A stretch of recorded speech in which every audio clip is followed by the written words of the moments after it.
Pedagogai daug gali, bet tikroji meilė dainai yra išugdoma niekur kitur šeimoje. Su pirmąja motinos lopšinė, dar anksčiau su pirmoju ištartų žodžiu. Ir šitas jausmas, šitas supratimas dainos dvasios lydės šitos jaunus žmonės visą gyvenimą. Svarbiausia tai,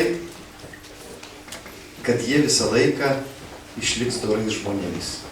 Nesvarbu, ar jie bus profesionalūs atlikėjai, ar jie dar ilgus metus džiugins mus visus scenui, ar tiesiog jau tik tai per kokią savo šeimos šventę paims ir uždainos gražią dainą prisiminę tos gražius mokyklinius laikus.